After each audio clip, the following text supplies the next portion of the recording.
So emotions are powerful, and repressed emotions are equally as powerful.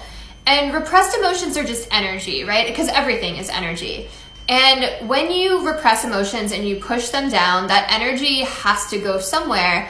And so it goes into your body, and it can manifest in things like disease, right? Which is dis-ease.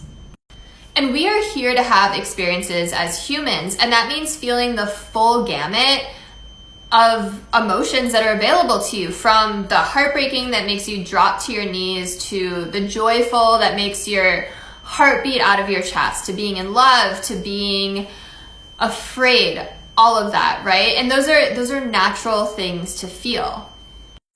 And we repress emotions for different reasons. Sometimes you might just be in the middle of work and someone says something that's just kind of like, and you just kind of swallow that lump in your throat and push it down, and you're like, oh, I'll deal with that later.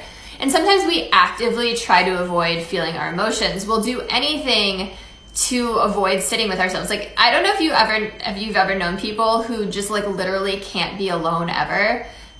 But I've met a couple people like that, and it's just because they can't sit with themselves. They can't allow themselves to feel. It's like, in our modern society, people are, constantly watching TV, constantly on social media, constantly taking photos of everything, dating, having sex, going shopping, traveling, whatever it is.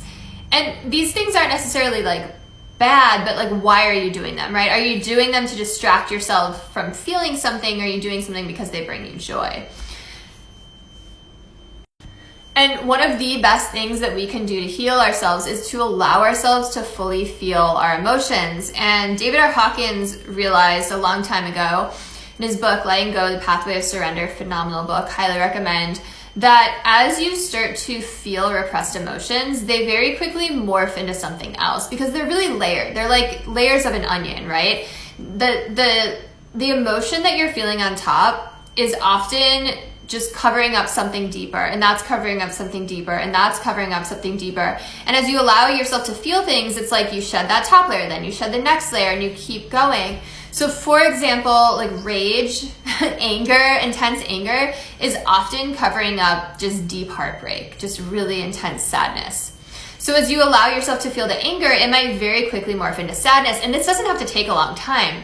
When you allow yourself to feel that anger you're repressing, it just might be like a moment or two.